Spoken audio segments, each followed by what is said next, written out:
Hola, buenas tardes, buenas tardes a todos los que tienen la amabilidad de abrir este video. Está conmigo el doctor Edesio Sánchez. Aquí, ahí está. Estamos en un food court en la Terminal 1, aquí en Madrid, en el aeropuerto de Barajas. Eh, el doctor Edesio estaba terminando sus vacaciones y de pronto hizo una parada en Madrid y a mí me dio mucho gusto ser su anfitriona desde ayer en la tarde y ha sido momentos que estarán conmigo para siempre, enseñanzas que me han despertado mucho el conocimiento, que me han aclarado muchas dudas, que definitivamente han cimentado mi fe. Y le pregunté al doctor Edesio si pudiéramos hacer esta grabación y compartir con ustedes algo de la sabiduría que yo tuve el privilegio de absorber estos días, y él, por supuesto, encantado. Esta, como ustedes ven, no es un estudio profesional ni una grabación profesional. Vamos a intentar hablar fuerte, pero el mensaje y las enseñanzas bien vale la pena hacernos un espacio aquí en el Terminal 1 del Aeropuerto Madrid-Barajas. Para quienes no conocen al doctor Edesio, el doctor Edesio su formación tiene formación profesional en teología, exégesis, lingüista, y además es especialista en el contexto histórico y cultural de la Biblia. Él estudió, aparte del bachillerato, la licenciatura y además un doctorado en la en The Union Theological Center en Richmond, Virginia. Me importa mucho resaltar los estudios del doctor Edesio, no con otro afán de que entiendan que es una persona, es un científico o es un académico de la Biblia que le ha dedicado muchísimos años a profundizar en conocimientos de la Biblia. Han sido 30 años de experiencia como consultor de traducciones. Él me estaba comentando que él ha formado parte personalmente del equipo de traducciones de la versión Dios habla hoy, nueva versión internacional, traducción en lenguaje actual y además varias Biblias en lenguaje indígena. Entonces, con todo este impresionante currículum, no podía yo dejar pasar la oportunidad de tener una charla con él y compartirla con ustedes.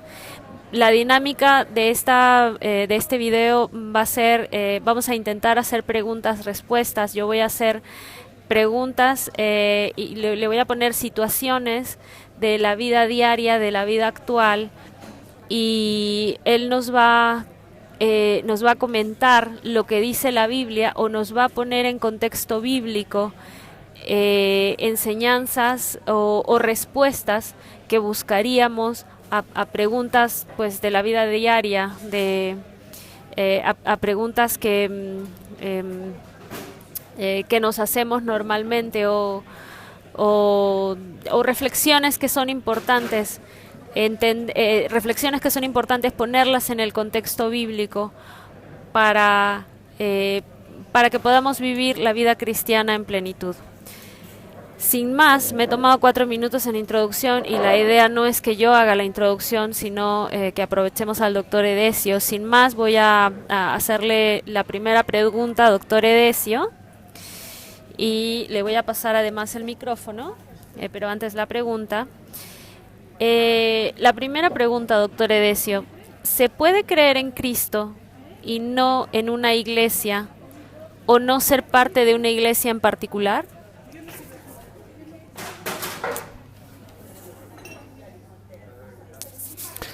Bueno, para empezar, es un gusto y placer saludarlos desde este foro público y con gusto y aprecio pues responder a esta invitación de mi querida amiga Catarine y que ella y su esposo con mucha amabilidad pues me han recibido en su hogar, y ella sobre todo ha dedicado tiempo esos días para charlar, platicar y permitirme conocer lindos lugares de el entorno de Madrid, como Segovia esta tarde.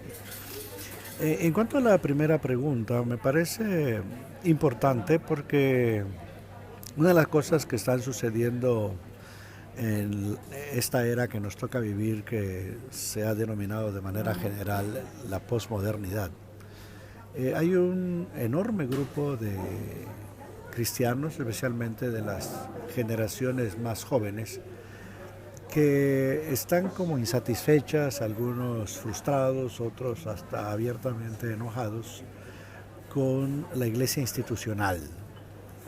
Dígase iglesias históricas, dígase iglesia católica romana, díganse tantas formas de iglesia institucionalizada que todavía existen hoy, algunas muy antiguas, otras de 100 años o menos, y últimos movimientos de iglesias que se conocen en términos generales como carismáticas, neocarismáticas, mega iglesias, etc.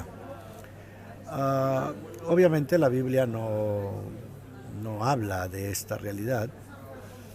La prevé en parte, sí, porque sobre todo en las cartas más tardías en el Nuevo Testamento, como son algunas adjudicadas al apóstol Pablo, como Efesios, Colosenses, las tres pastorales, demuestran que ya para entonces la iglesia vivía en una institución. Y quiero que me entiendan de entrada que yo no estoy en contra de las instituciones, porque el ser humano, cuando se reúne en grupos pequeños, medianos o mayores, necesita un tipo de institución para poder funcionar.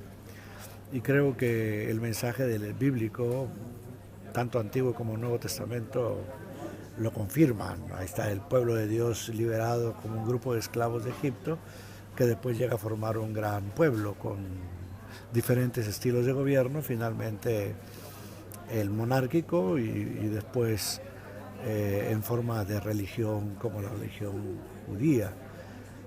Lo mismo pasa cuando nace el cristianismo, un grupo de seguidores, discípulos, que después poco a poco se van formando en grupos eclesiásticos minúsculos en las primeras décadas y siglos. La mayoría de las iglesias nacieron en el contexto de una casa, de un hogar, casi como iglesias familiares o domésticas, y después de 2000 o más siglos de cristianismo, pues encontramos con toda esta variedad.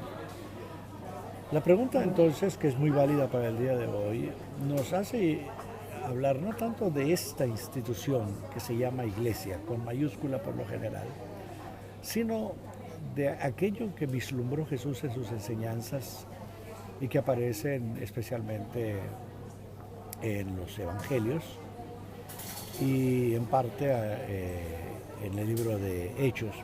Hay que recordar que tanto el libro de Lucas como el libro de Hechos fue escrito por el mismo autor, lo que significa que es una obra completa en 2 volúmenes y que tiene esa misma línea de considerar la iglesia bíblicamente como lo tenía Jesús en mente.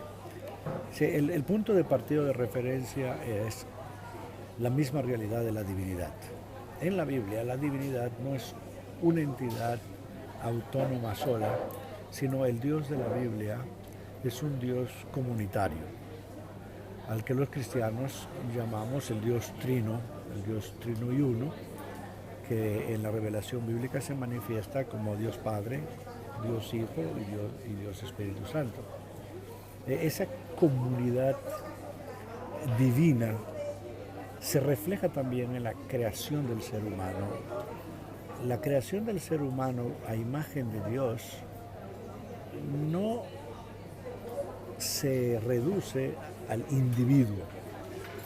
De hecho, en el capítulo 1 de Génesis, cuando Dios crea a Adán, que es el concepto hebreo para humanidad, más que en principio un nombre propio para un individuo, incluye en su seno, en su concepto más profundo y más primigenio, la idea comunitaria. Dice que Dios crea a Adán, el ser humano, inmediatamente dice, lo crea varón y mujer. O sea, el ser humano no es solo el varón, el ser humano no es solo la mujer, sino esa conjugación de más de un individuo. Y después en el capítulo 5 de Génesis se agregan los hijos, ¿verdad? Y dice que Adán engendra a su hijo Set y este nace a imagen y semejanza de ellos. O sea, la realidad del ser humano no es un ser humano aislado, sino un ser humano en comunidad. Comunidad con otros seres humanos, comunidad con la divinidad, comunidad con el ecosistema, con el entorno natural. El ser humano no vive aislado de la naturaleza, no vive aislado de las fuerzas y poderes espirituales celestiales, y aún viviendo en la tierra. El ser humano no vive exento al relacionarse con seres vivos como plantas y animales. O sea, la vida en la tierra es la vida en un oikumene, en una casa que Dios nos ha creado a todos. Entonces no solo no pensar en el ser humano como un ente aislado, como tampoco se puede pensar en la iglesia o vivir una fe llamada bíblica o cristiana de un individuo aislado de. Entonces, de entrada, ser hijo o hija de Dios y negar la realidad de una vida comunitaria es como una especie de contrasentido. Eso no significa que el individuo no pueda vivir creyendo en Dios y mantenerse así. Pero si realmente quiere experimentar lo que es la vida cristiana, la vida abundante de la cual la Biblia habla, para empezar no lo puede ser aislado de este Dios trino en la fe cristiana, o de Dios en general en otras religiones. Es casi de manera natural el ser humano busca relacionarse con entes espirituales que los define de diferentes maneras, pero sabe que hay algo en su entorno que no solo son seres humanos que están acompañando para bien o para mal en su vida. Entonces, tomándome de eso, de esta generalidad, voy al Nuevo Testamento, Mateo concretamente, en el que se dice que iglesia es cuando 2 o 3 o más congregados en el nombre de Cristo se unen con ese propósito. Es no solamente un hecho social de 2 o 3 personas. O el edificio. Peor, no es el edificio, es el hecho de congregarse, pero algo más. Teniendo a Jesucristo como su punto de referencia, como el elemento en torno al cual gira esa reunión. No es reunirse para tomarse un refresco, reunirse para contar chistes o reunirse para contarse historias. Es un reunirse para hablar con el otro, con el compañero, pero teniendo a Cristo como el eje de la conversación, el eje de cualquier cosa que suceda en esa reunión. Eso es ser iglesia. Y por eso el Nuevo Testamento después va a hablar de elementos que van a componer el rito de ser iglesia, el bautismo, la participación en la cena del Señor, las alabanzas, los testimonios, la exposición de la palabra, que es lo que dice el final del capítulo 2 de Hechos. Entonces, para una persona el día de hoy que esté hastiada de la iglesia institucional, yo le diría, no tengo nada que decirte en contra, pero no debes de hacer a un lado a la iglesia porque estás disgustado o frustrado con la iglesia institucional, porque la misma Biblia y la historia de la fe cristiana ha demostrado que en la mente y planes de Dios no hay una sola manera de ser iglesia. Hay un principio, esa comunidad en la que Cristo es el centro, modelado por el Espíritu del Señor, siguiendo la palabra de Dios Padre. De ahí está la Trinidad. Eso es ser iglesia. Puede ser en un restaurante, en una casa, en el campo, pero es en torno a la palabra, en torno a la presencia de Cristo, en torno a la dirección del Espíritu Santo.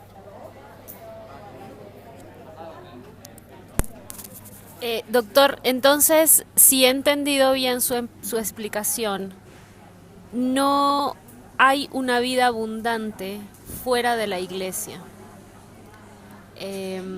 Y ahora, hablando de la iglesia, doctor, cuando Pablo nos habla de los ministerios de la iglesia, me gustaría que nos explique un poco más al respecto de los profetas, evangelistas, maestros. ¿Qué es lo que nos quiso decir Pablo con esa idea? Pablo y otros escritores bíblicos eh, hablaron de la iglesia usando diferentes imágenes de cosas conocidas, por ejemplo, la iglesia como familia de Dios, la iglesia como comunidad del Espíritu, la iglesia como viña del Señor, la iglesia como rebaño del Señor, la iglesia como pueblo de Dios, la iglesia como cuerpo de Cristo, la iglesia como comunidad del Espíritu. Ya hay una gran cantidad de imágenes para definir a la iglesia. ¿Qué nos dice eso en relación con la pregunta que me acabas de hacer? Bueno, primero, que cualquier cosa que Dios a través de su Espíritu dé en el entorno de la iglesia es para beneficio de todos, incluyendo el que lo recibe. Pero el que lo recibe, si bien es el receptor y de alguna manera sujeto de ese don o de esa